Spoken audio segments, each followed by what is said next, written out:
dice así: ninguno tenga en poco tu juventud, sino sé ejemplo de los creyentes en palabra, conducta, amor, espíritu, fe y pureza.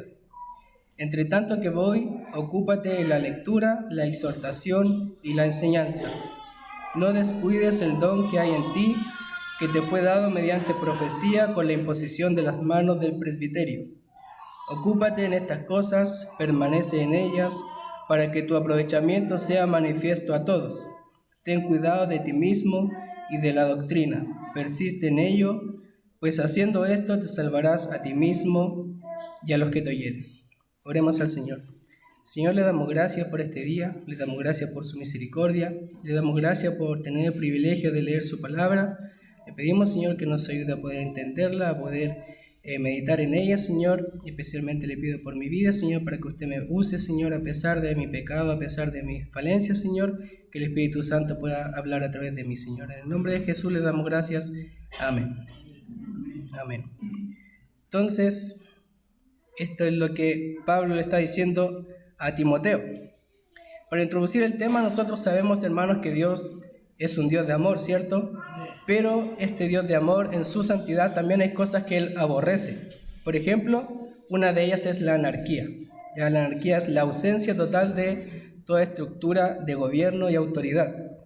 Romanos capítulo 13, versículo 1 dice: sométase toda persona a las autoridades superiores, porque no hay autoridad sino de parte de Dios, y las que hay por Dios han sido establecidas. Entonces, hermanos, todo lo que Dios ha hecho está marcado de cierta forma en autoridad. Pero desde la caída, el hombre tiene un problema serio con la autoridad. Ya por una parte tenemos a un grupo que está en autoridad, como autoridad, y ellos se ven con la tentación de ejercer esta autoridad como una dictadura. Ya es decir, de abusar y hacer mal uso de esta autoridad que el Señor le ha dado. Y por otra parte tenemos un grupo que están bajo esta autoridad, ¿cierto? Y ellos se ven tentados a rebelarse contra esta autoridad. Ya es por eso que la Biblia se encarga de darnos instrucciones específicas tanto para un grupo como para otro grupo. Ya el primer grupo de los que están en autoridad y el segundo grupo de los que están bajo autoridad. Por ejemplo, en el matrimonio. En el matrimonio la Biblia enseña de que el hombre es autoridad de la mujer. La Biblia dice que el hombre es cabeza de la mujer. ¿Ya? ¿Y qué pasa cuando uno habla de este tema? Ahí empieza a aflorar un grupo, ¿cierto? Que los que se quieren rebelar contra esta autoridad que el Señor ha puesto. Y también está el otro grupo ahí que empieza a pegarle un codazo a la esposa, ¿cierto? Bueno, tienes que someterte a tu autoridad. Pero esto no es más que por nuestro corazón pecaminoso, amén. Entonces la Biblia nos deja instrucciones de cómo poder manejar tanto un grupo como el otro esto. El consejo que la Biblia le da a las mujeres es que se sometan a sus maridos, ¿cierto? Pero esta sumisión debe ser una sumisión voluntaria, ¿ya? A la dirección que ellos provean. Y por otra parte, a los hombres, ellos no deben ejercer esta autoridad como a ellos les parece, sino deben hacerlo en amor, no siendo un dictador, sino que siendo una cabeza y guía para los suyos. Amén. Efesios capítulo 5, versículos 28 y 29 dice: así también los maridos deben amar a sus mujeres como a sus mismos cuerpos. El que ama a su mujer, a sí mismo se ama, porque nadie aborreció jamás a su propia carne, sino que la sustenta y la cuida, como también Cristo a la iglesia. Amén. Entonces, al igual que en la familia, también Dios ha puesto a la iglesia, ha provisto de autoridad. Sabemos que Cristo es la única cabeza, ¿cierto?, de la iglesia, pero Él ejerce su autoridad a través de los pastores, ¿amén?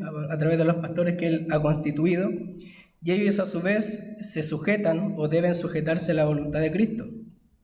Es por esto que los pastores deben tener cuidado de no traspasar estos límites, ya estos límites de autoridad que el Señor les ha dado. Ellos deben guiar, cuidar, alimentar y gobernar al rebaño.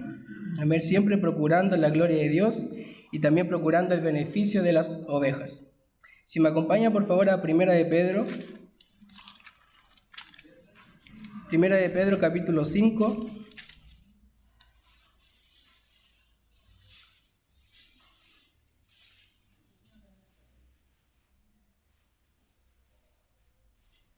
Primera de Pedro capítulo 5, versículos 1 al 3 dice: Ruego a los ancianos que están entre vosotros, yo anciano también con ellos, y testigo de los padecimientos de Cristo, que soy también participante de la gloria que será revelada.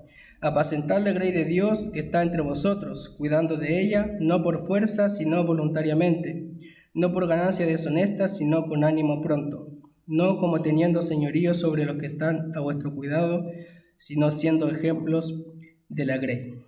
Amén. Grey significa rebaño. Ya para los que no sepan, cuando habla aquí la Biblia de grey, se está refiriendo al rebaño. Entonces, hermanos, los pastores no deben abusar de la autoridad que el Señor les ha dado, y por otra parte, la iglesia tampoco debe despreciar ya la autoridad que ha sido impuesta por Dios. Primero a los Tesalonicenses, capítulo 5, versículos 12 y 13, dice: os rogamos, hermanos, que reconozcáis a los que trabajan entre vosotros, y os presiden en el Señor y os amonestan, y que los tengáis en mucha estima y amor por causa de su obra, tened paz entre vosotros. No sé si recuerda, pero en una oportunidad cuando Timoteo iba a ir a visitar a la iglesia en Corinto, Pablo advierte a los hermanos de no menospreciar a Timoteo. Ya al parecer la iglesia de Corinto tenía problemas con la autoridad. Acompáñenme por favor a 1 Corintios.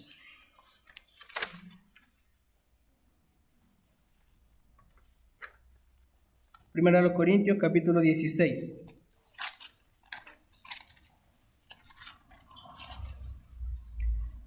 Primero Corintios 16, versículo 10. Dice: y si llega Timoteo, mirad que esté con vosotros con tranquilidad, porque él hace la obra del Señor así como yo. Por tanto, nadie le tenga en poco, sino encaminadle en paz, para que venga a mí, porque le espero con los hermanos. Y también ahí en el versículo 15, dice Pablo: hermanos, ya sabéis que la familia de Estéfanas es las primicias de Acaya, y que ellos se han dedicado al servicio a los santos. Os ruego que os sujetéis a personas como ellos y a todos los que ayudan y trabajan. Amén. Entonces Pablo sabía que esta carta, que si bien era dirigida a Timoteo, esta carta también sería leída a toda la iglesia. Ya por lo tanto, los hermanos serían exhortados a someterse a la autoridad de Timoteo. Hebreos 13, versículo 17 dice: obedeced a vuestros pastores y sujetaos a ellos, porque ellos velan por vuestras almas, como quienes han de dar cuenta, para que lo hagan con alegría y no quejándose, porque esto no es provechoso. Amén. Entonces, hermanos, este sermón yo le he puesto por nombre: ganando y ejerciendo autoridad de manera bíblica. Ya repito, ganando y ejerciendo autoridad de manera bíblica. Entonces, si volvemos a 1 Timoteo, capítulo 4, versículo 12, dice: ninguno tenga en poco tu juventud, sino sé ejemplo de los creyentes en palabra, conducta, amor, espíritu, fe y pureza. Pablo le está diciendo a Timoteo entonces: ninguno tenga en poco tu juventud. Probablemente Timoteo tenía entre 30 y 40 años cuando Pablo le escribe esta carta, ya entre 30 y 40 años. Para la cultura de la época todavía se le consideraba una persona joven, ya Timoteo. Timoteo tenía menos edad que muchos cristianos y ancianos en Éfeso, por lo que es muy probable que varios de ellos no aceptaban su autoridad. La palabra en griego que se ocupa acá es neotes, que significa juventud, ya y se usaba para describir a todo aquel que tuviera menos de 40 años. Por eso es que nosotros sabemos que Timoteo tenía entre 30 y 40 años. La Biblia de las Américas dice en el verso 12: no permitas que nadie desprecie tu juventud. Entonces dice: no permitas. Y versículo 14 dice: no descuides. Por lo tanto, estos mandatos nos podrían dar indicios de que Timoteo tenía tendencia a ser una persona más bien tímida. Segunda Timoteo, acompáñenme ya que estamos ahí. Segunda Timoteo, capítulo 1, verso 6. Dice: por lo cual te aconsejo que avives el fuego del don de Dios que está en ti por la imposición de mis manos, porque no nos ha dado Dios espíritu de cobardía, sino de poder, de amor y de dominio propio. Por tanto, no te avergüences de dar testimonio de nuestro Señor, ni de mí, preso suyo, sino participa de las aflicciones por el Evangelio según el poder de Dios. También recordemos que Pablo insta de la misma manera a Tito, ya que Tito también era un pastor joven. En Tito capítulo 2, versículo 15 dice: esto habla y exhorta y reprende con toda autoridad, nadie te menosprecie. Entonces, ¿qué debía hacer Timoteo para contrarrestar esta juventud? Pablo le exhortó a que fuera ejemplo de los creyentes. ¿Ya? Pablo le dice que fuera ejemplo de los creyentes. Aquí se usa la palabra en griego tupos, que significa ejemplo, lo cual significa norma o modelo. ¿Ya? Entonces Pablo le dice que debe ser modelo de los creyentes. Al hacer así ganaría el respeto de los suyos. Amén. Haciendo esto, Timoteo ganaría el respeto de los hermanos. Versículo 12, la segunda parte dice: si no, sé ejemplo de los creyentes en palabra, conducta, amor, espíritu, fe y pureza. Entonces Timoteo debía ser ejemplo de cómo debe ser un creyente. Ya eso es lo que Pablo le está diciendo, cómo debe ser un creyente, y a la vez él debe ser un ejemplo de cómo los creyentes deben imitar su vida. Ya, o sea, debe ser un modelo para otros creyentes. Timoteo no debe permitir que su autoridad sea menospreciada, ni siquiera por ser joven. Ya eso es lo que le está diciendo Pablo.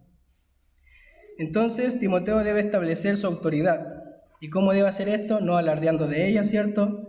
No pidiendo sometimiento de manera insistente, sino que dando un ejemplo de vida piadosa. Eso es lo que le está diciendo Pablo. Entonces el buen ministro ganará y sostendrá la autoridad requerida para el desempeño de su labor en el ministerio, a través de una conducta irreprochable y a través de un ministerio responsable también. Este principio, hermanos, es aplicable no solamente a los pastores, sino a todos aquellos en que Dios ha puesto como autoridad. Por ejemplo, la esposa que se somete a su marido. La autoridad se ve fortalecida si el esposo lucha por mantener una conducta intachable. Ya, pero esto no quiere decir de que las hermanas van a tener licencia para no someterse a su marido si es que ellos no se comportan de esta manera, con una conducta irreprochable.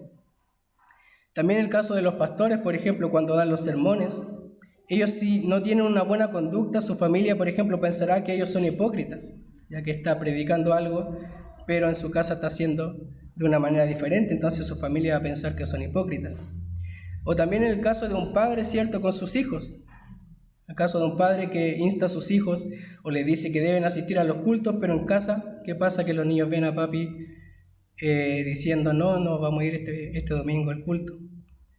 O qué pasa que el papá también le dice, no deben mentir, pero que ellos ven en su casa, ven a un padre que siempre está mintiendo al jefe, está mintiendo a la esposa. Entonces, la autoridad se ve afectada cuando hay una conducta de este tipo. En el Nuevo Testamento podemos ver varios pasajes que nos hablan sobre la importancia de ser ejemplo. Por ejemplo, en 1 Corintios 4:16 dice, por tanto os ruego que me imitéis. En 1 Corintios capítulo 11, verso 1 dice, sed imitadores de mí, así como yo de Cristo. Filipenses 3:17 dice, hermanos, sed imitadores de mí, y mirad a los que así se conducen según el ejemplo que tenéis en nosotros. Filipenses 4:9 dice, lo que aprendisteis y recibisteis y oísteis y visteis en mí, esto haced, y el Dios de paz estará con vosotros. Hebreos capítulo 13, verso 7 dice, acordaos de vuestros pastores que os hablaron la palabra de Dios, considerad cuál así haya sido el resultado de su conducta e imitad su fe. Entonces tenemos nosotros en la Biblia varios ejemplos de cómo ellos fueron ejemplos para la iglesia. ¿Qué dice entonces 1 Timoteo? Dice que Pablo le dice a Timoteo que él debe ser ejemplo en palabra. Primeramente le dice, debe ser ejemplo en palabra. Esta palabra se refiere más bien a conversaciones informales que pueda tener el pastor. Ya no se refiere a la predicación en sí, porque eso lo ve Pablo en el siguiente versículo. Entonces se refiere a las conversaciones informales que pueda tener el pastor. Las conversaciones de un buen ministro deben ser conversaciones ejemplares. Amén. Las palabras de una persona, es decir, las cosas que constantemente esta persona está hablando, reflejan lo que hay en su corazón. Recuerden lo que dice Mateo capítulo 12, 34 y 35, dice, porque de la abundancia del corazón habla la boca. El hombre bueno del buen tesoro del corazón saca buenas cosas, y el hombre malo del mal tesoro saca malas cosas. También un hombre de Dios debe evitar todo tipo de conversación pecaminosa. La Biblia en Efesios 4, versículo 25 al 31, prohíbe las siguientes cosas. Versículo 25, prohíbe la mentira, por lo cual dice, desechando la mentira, hablad verdad cada uno con su prójimo. John MacArthur dice: nada revela con más seguridad un alma pecaminosa ni destruye más rápidamente a un líder que las mentiras. La honestidad absoluta es esencial para el que habla en nombre de Dios que no miente. Amén. Versículo 26, también la Biblia nos prohíbe la conversación iracunda. Dice: airaos, pero no pequéis. Versículo 29, también nos prohíbe las palabras corrompidas. Dice: ninguna palabra corrompida salga de vuestra boca, sino la que sea buena para la necesaria edificación, a fin de dar gracia a los oyentes. Versículo 31 también dice: las maledicencias, significa esto maldecir. Quítese de vosotros toda amargura, enojo, ira, gritería y maledicencia. No quiere decir que el pastor entonces no pueda hablar de cosas triviales, no quiere decir que él no pueda lanzar chistes, ¿cierto? Que él no pueda hablar sobre el partido que va a tener la próxima semana, pero todas las cosas que él tenga, todas las conversaciones que él tenga deben ser de edificación. Amén. Aun cuando exhorta a algún hermano, debe haber amor y misericordia en sus palabras. Y también él sabe callar cuando debe hacerlo. Amén. Entonces Pablo le dice a Timoteo que debe ser ejemplo en palabra. ¿Qué más? También le dice que debe ser ejemplo en conducta. Y que la conducta para nosotros es el comportamiento correcto. Amén. De costumbres, hábitos, modo de tratar a las personas, etc. Si el mensaje de un sermón está acompañado de un estilo de vida impío, eso es igual a una persona hipócrita, ¿cierto? Pero al contrario, si vemos una vida de santidad, el mensaje de esta persona tiene más autoridad todavía. En la Biblia encontramos muchas exhortaciones para tener una vida santa. Amén. En Santiago capítulo 3, verso 13 dice: ¿quién es sabio y entendido entre vosotros? Muestre por la buena conducta sus obras en sabia mansedumbre. También Primera de Pedro capítulo 1, 15 dice: si no, como aquel que os llamó es santo, sed también vosotros santos en toda vuestra manera de vivir.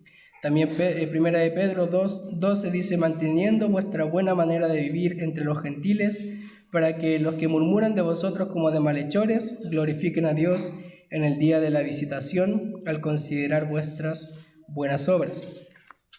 También Primera de Pedro capítulo 3, verso 16, teniendo buena conciencia, para que en lo que murmuran de vosotros como de malhechores sean avergonzados los que calumnian vuestra buena conducta en Cristo.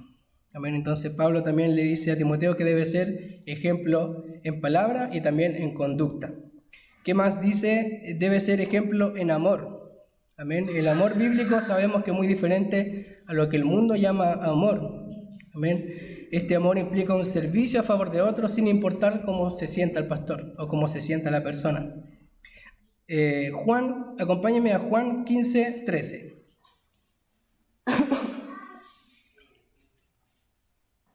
Juan 15, 13.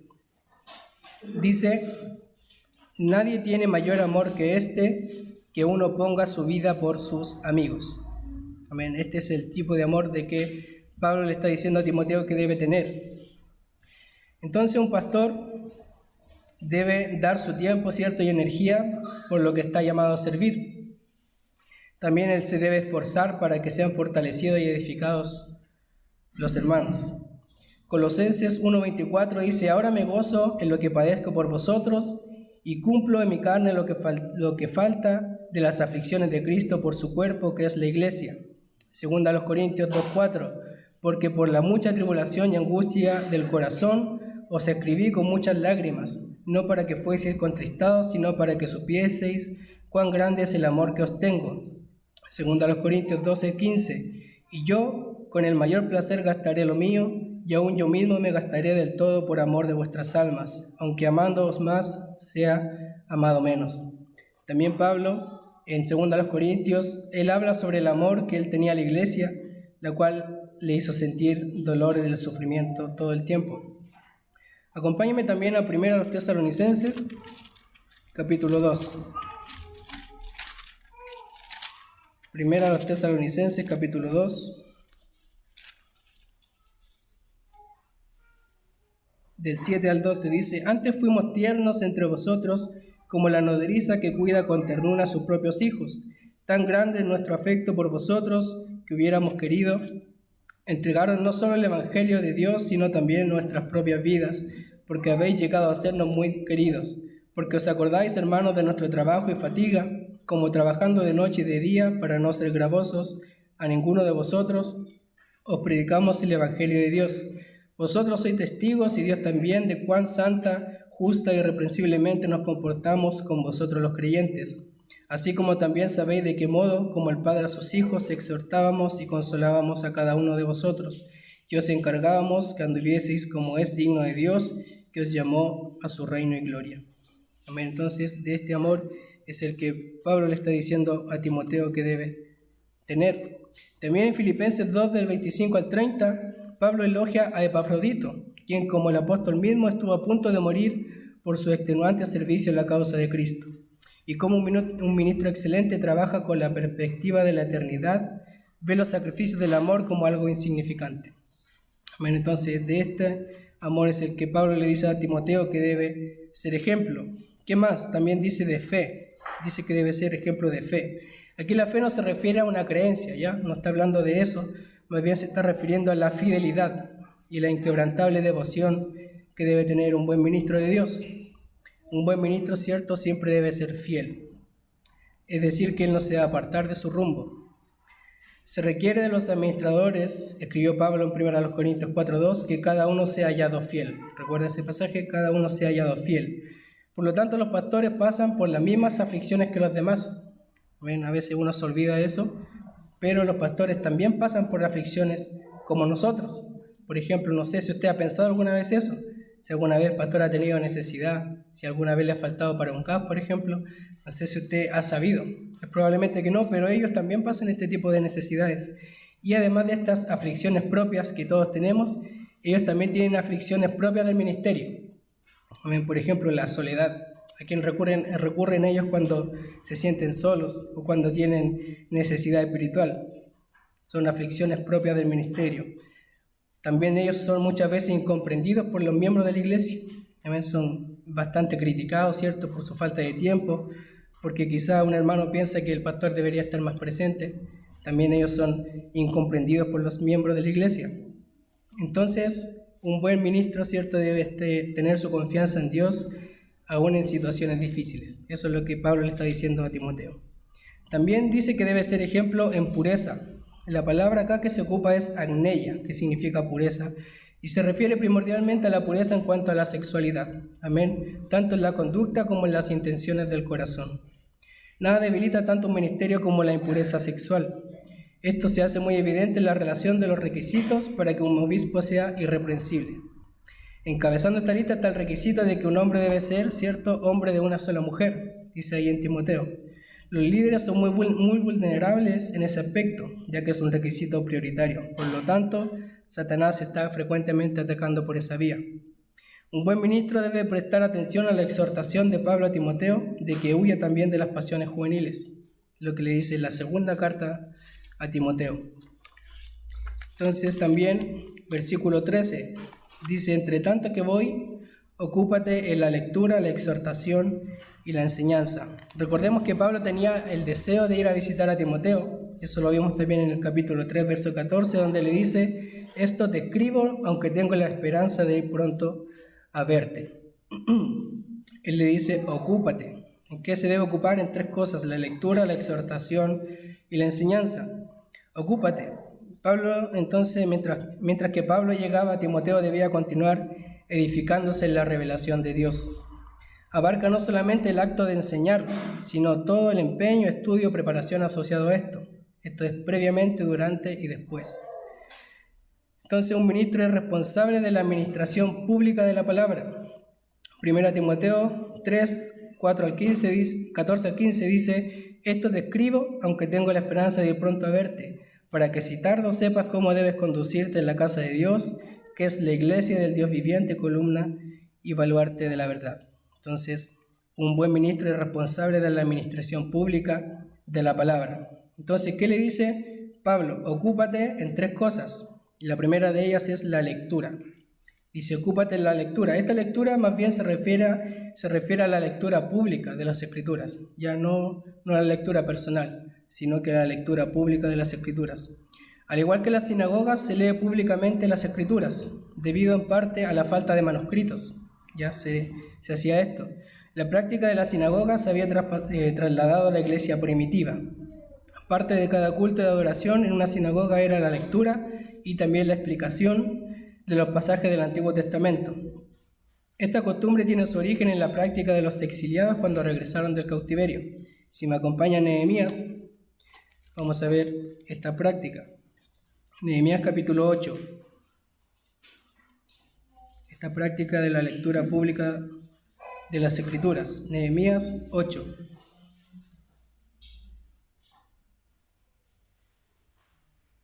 Del 1 al 8 dice: y se juntó todo el pueblo como un solo hombre en la plaza que está delante de la puerta de las aguas, y dijeron a Esdras el escriba que trajese el libro de la ley de Moisés, la cual Jehová había dado a Israel.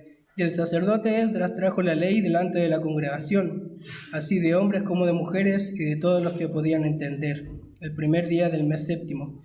Y leyó en el libro delante de la plaza que está delante de la puerta de las aguas, y desde el alba hasta el mediodía, en presencia de hombres y mujeres y de todos los que podían entender, y los oídos de todo el pueblo estaban atentos al libro de la ley. Y el escriba Esdras estaba sobre un púlpito de madera que habían hecho para ello, y junto a él estaban Matatías, Sema, Anías, Urías, Hilcías y Maasías a su mano derecha, y su mano izquierda Pedaías, Misael, Malquías, Asum, Asbadana, Zacarías y Mesulum. Abrió pues Esdras el libro a ojo de todo el pueblo, porque estaba más alto que todo el pueblo, y cuando lo abrió todo el pueblo estuvo atento. Bendijo entonces Esdras a Jehová, Dios grande, y todo el pueblo respondió amén, amén, y alzando sus manos y se humillaron y adoraron a Jehová, inclinados a tierra. Versículo 8, y leían en el libro de la ley de Dios claramente, y ponían el sentido de modo que entendiesen la lectura. Amén. Entonces aquí podemos ver cómo estos hermanos también hacían esta lectura pública. También en Hechos 15, versículo 21, dice: porque Moisés desde tiempos antiguos tiene en cada ciudad quien lo predique en las sinagogas, donde es leído cada día de reposo. Acompáñenme por favor también a Lucas. Lucas capítulo 4. En una oportunidad cuando a Jesucristo le da la oportunidad de leer las Escrituras también. Lucas 4:16.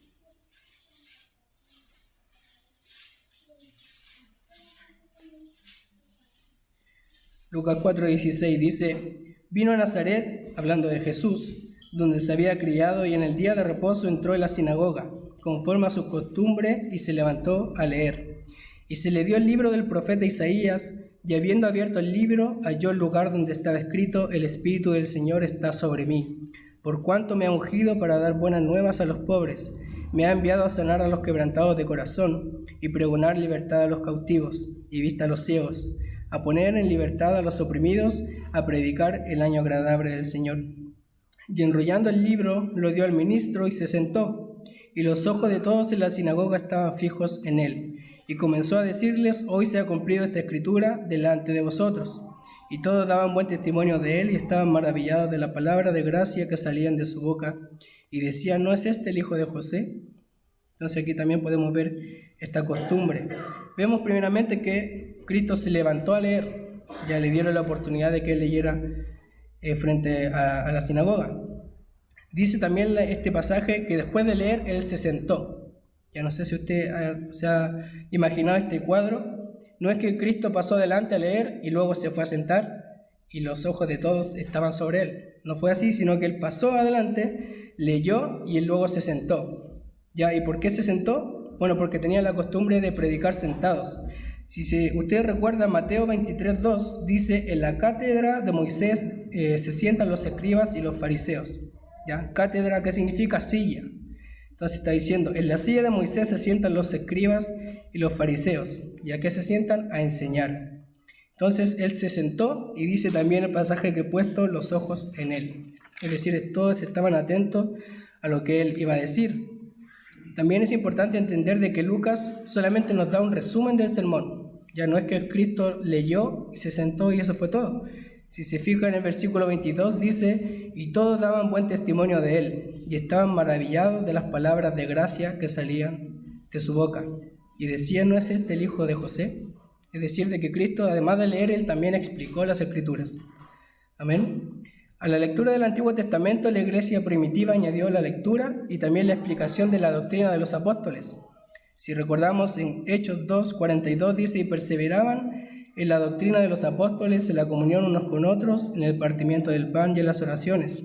También en Hechos 13:15: y después de la lectura de la ley y de los profetas, los principales de la sinagoga mandaron a decirle: varones hermanos, si tenéis alguna palabra de exhortación para el pueblo, hablad. También en Colosenses 4:16: cuando esta carta haya sido leída entre vosotros, haced que también se lea la iglesia de los laodicenses, y que la de la Odisea la leáis también vosotros. Entonces, hermanos, además de la lectura del Antiguo Testamento, la iglesia primitiva empezó a añadir la doctrina de los apóstoles. Amén. Entonces, aquí esto es lo que le está diciendo Pablo a Timoteo: ocúpate en la lectura. Amén. Pero la lectura no es solamente leer las Escrituras, sino que también explicarlas. ¿Ya? Esa es la idea intrínseca en esto. Y explicar las Escrituras no es una tarea fácil, hermanos. Intentar explicar lo que Pablo quiso decir en sus cartas es bastante difícil. Y cómo aplicar eso a la actualidad también es mucho más difícil. Recordemos que la Escritura es también aplicable para nosotros en el día de hoy. Por lo tanto, explicar eso en la actualidad también es bastante difícil. Por lo tanto, la predicación expositiva se hace necesaria para la exposición de la Escritura a la iglesia. Amén. Explicar lo que el texto dice y no lo que el pastor piensa, o no el criterio que el pastor tiene, sino lo que el texto dice. Entonces, hermanos, los pastores vienen a leer las Escrituras y a aplicarlas. Los pastores no vienen a entretener. Amén. Ellos no vienen a entretener a la iglesia. Nosotros como iglesia también venimos a adorar a Dios y a aprender de su palabra. Amén. Por lo tanto, si a usted le parece que el tiempo que tenemos acá en el culto es bastante, déjeme decirle que es probable que usted tenga un problema con eso. Amén. Porque nosotros venimos principalmente a adorar a Dios y a aprender de su palabra. Amén. No venimos a entretenernos. Entonces, por ejemplo, no sé si usted ha visto a los hermanos acá en nuestra iglesia trayendo papel y lápiz para anotar, ¿cierto? Para ir aprendiendo lo que el pastor explica. Ir anotando el tema del reino. Usted, no sé si ha pensado en eso, si los hermanos todos hubiéramos traído el papel y lápiz, anotado en los pasos, ¿cierto? El orden de los reinos, pero eso no lo vemos. Entonces debemos también analizar nuestros corazones, si realmente venimos a aprender o no. Entonces, hermanos, si a usted le parece aburrido el culto, debemos examinar nuestro corazón, porque a eso venimos. También Pablo le dice a Timoteo: ocúpate en la exhortación. Amén. La exhortación, entonces, llama al pueblo, a su iglesia, a aplicar las verdades que se le han enseñado. Eso es lo que hace la exhortación. Advierte a las personas que deben obedecer, a la luz de la bendición que recibirán si lo hacen, y a la luz de la maldición y juicio si es que no lo hacen. La exhortación también puede tomar la forma de amonestación, de advertencia, de consejo o de consolación, pero siempre implica un llamado a nuestra conciencia. Entonces también Pablo le dice a Timoteo que debe ocuparse de la enseñanza. La palabra acá que se ocupa es didascalía, que significa enseñanza. Y esta palabra aparece 15 veces en las epístolas pastorales. Y esto implica la explicación sistemática de la palabra de Dios. También se podría incluir el desarrollo de métodos para enseñar de manera individual o de grupos pequeños como lo estamos haciendo nosotros actualmente. El caso es que un buen ministro ha de llevar la sana doctrina a las personas, en todo tiempo y por todos los medios posibles. Este es el corazón y el alma del ministerio, ya que la palabra es la única fuente de vida y de verdad. Amén. Entonces, hermano, no es de sorprender que se requería que un anciano fuera apto para enseñar, como lo vimos ahí también en 1 Timoteo. John MacArthur dice: los reformadores estaban profundamente comprometidos con la exposición de la Biblia. Lutero a menudo predicaba 4 veces los domingos. Cada trimestre del año enseñaba una serie sobre doctrina de 2 semanas, usando un catequismo. Hay más de 2000 de sus sermones. Calvino ministró en Ginebra desde 1541 hasta su muerte en 1564. Predicaba 2 veces cada domingo y cada 2 semanas predicaba cada noche. Sus sermones del domingo cubrían el Nuevo Testamento, sus sermones de por la noche el Antiguo Testamento. Estos sermones fueron registrados por un taquígrafo y fueron el fundamento de sus comentarios. Produjo comentarios sobre Génesis, Éxodo, Jueces, Job, Salmos, 1 y 2 Samuel, 1 de Reyes, todos los profetas mayores y menores, una armonía de los evangelios, Hechos, 1 y 2 de los Corintios, Gálatas, Efesios, 1 y 2 de los Tesalonicenses y las epístolas pastorales. En el siglo XIX Vio a grandes predicadores como Joseph Parker y Alexander McLaren, que produjeron exposiciones de toda la Biblia. Ellos dedicaron toda una vida al estudio de las palabras de Dios. Ellos conocían la verdad que expresó John H. Eliot, que un hombre no llena los requisitos para ser un predicador de la palabra, haciendo incursiones semanales en el buen libro para descubrir alguna clavija en la que colgar varias observaciones diseminadas sobre los hombres y los acontecimientos. Cuanto más duro trabaje un hombre en la enseñanza de la palabra, tanto más honorable es. Tal diligencia es necesaria porque, como apuntó John Flavel, no sucede con nosotros, los predicadores, como ocurre con otros trabajadores. Ellos encuentran su trabajo tal como lo dejaron, nosotros no. El pecado y Satanás enredan casi todo lo que hacemos. Las impresiones que logramos en las almas de las personas en un sermón desaparecen antes del próximo. Eso es lo que dice John MacArthur. Entonces, hermanos, predicar y enseñar es la más alta vocación de un pastor. Es trágico, por lo tanto, que tantos de los pastores en nuestro tiempo se hayan desviado de esto. Gastan su tiempo en cosas no esenciales y los suyos, cierto, su iglesia terminan espiritualmente empobrecidos. Versículo 14 también dice: no descuides el don que hay en ti, que fue dado mediante profecía con la imposición de las manos del presbiterio. Entonces, hermanos, no todos los que entran al ministerio siguen el rumbo. Algunos abandonan porque no pertenecen en verdad al ministerio que comenzaron. Otros, sin embargo, desertan del lugar en el que Dios quiere que estén. Timoteo no estaba exento de la tentación de hacer esto.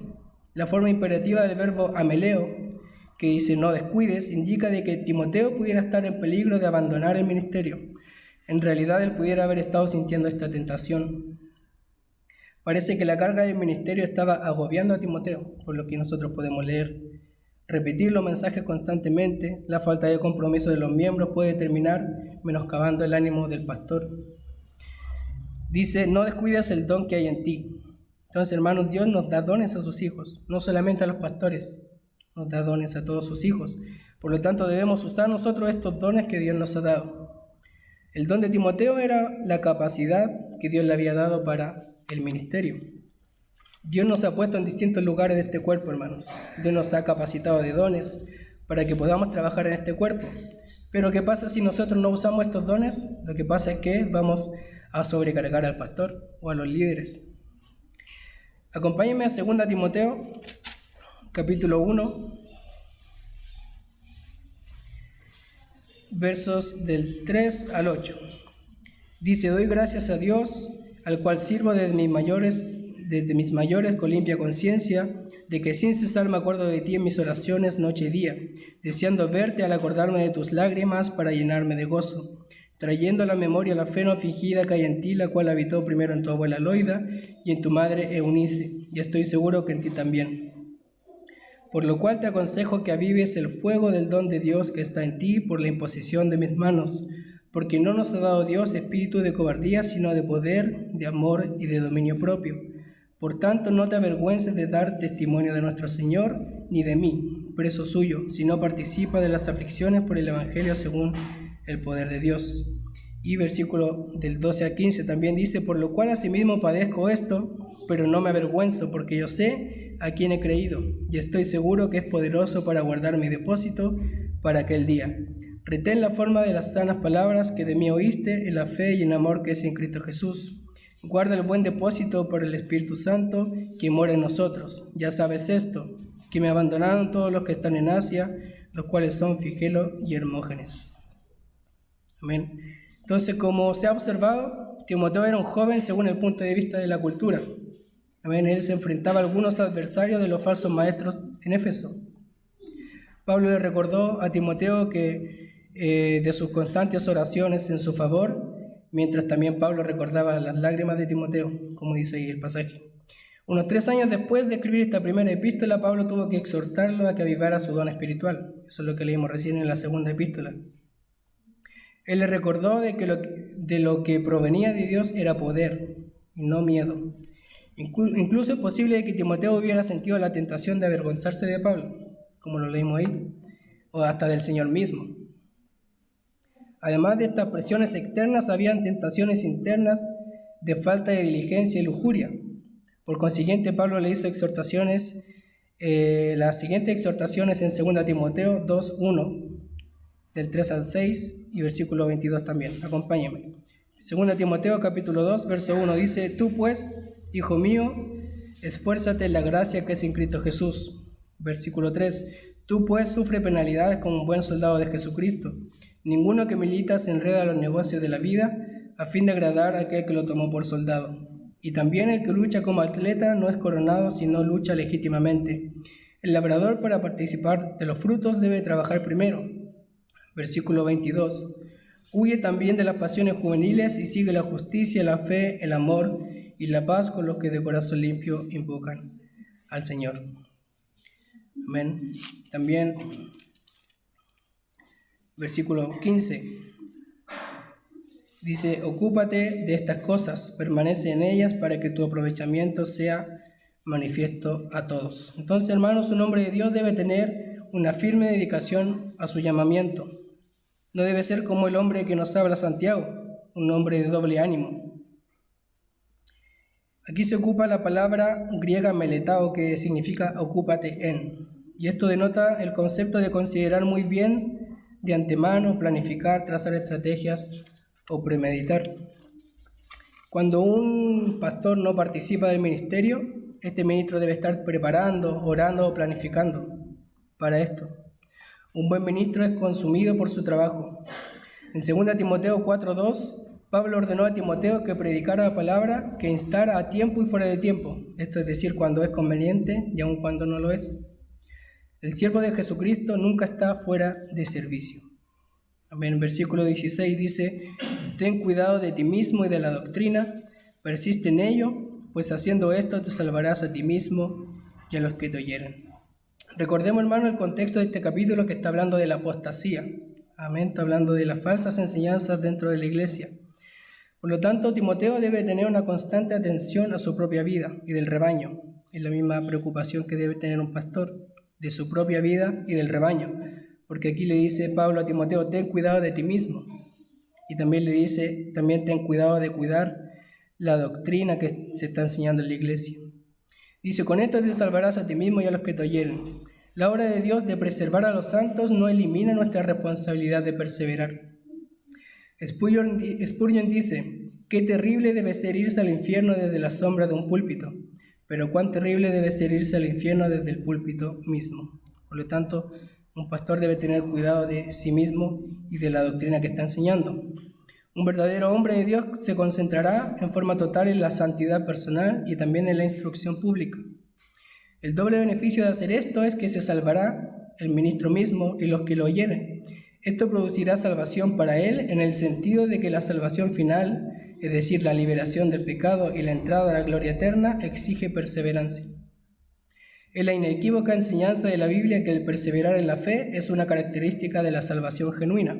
Recuerden cuando Jesús dijo en Juan 8:31, dijo: si vosotros permanecéis en mis palabras, seréis verdaderamente mis discípulos. Por lo tanto, tal perseverancia es el resultado de poner mucha atención en la dedicación personal por la virtud espiritual. Aunque la perseverancia de los santos solo puede lograrse por el poder de Dios, no obstante, esto no quita la responsabilidad de cada creyente. Por lo tanto, hermanos, la perseverancia de un buen ministro también salvará a los que oyeren su mensaje. Él, por supuesto, no es la fuente de su salvación, pero simplemente el agente de ellas. La gloria de Dios no se empequeñece ni se disminuye en ninguna manera, porque Él utilice instrumentos humanos en la obra divina de salvar almas. Más bien se realza porque Él hace útiles a los que son tan débiles y ennoblece a los que somos tan viles. Su vida piadosa y enseñanza fiel de la palabra tendrá un efecto salvador en los que le oyen. Eso es lo que está diciendo Pablo a Timoteo. Y el resultado de esto es que la verdadera meta de todas estas 11 características de un ministro piadoso es que algunos sean salvos. Este es el llamado más grande de la iglesia y la única razón por la que permanece en el mundo. Es la meta de todos los nobles servidores del ministerio. Amén, hermano. Entonces, para ir concluyendo, un pastor debe ganar la autoridad de su iglesia. ¿Cómo un pastor puede ganar la autoridad de su iglesia? Esto es ganando autoridad manteniendo una conducta intachable. Es una de las maneras que un pastor puede ganar autoridad. También trabajar en su ministerio de manera responsable, ¿ya? Pero al igual que el ejemplo que di delante del matrimonio, no por esto la iglesia va a despreciar a su pastor.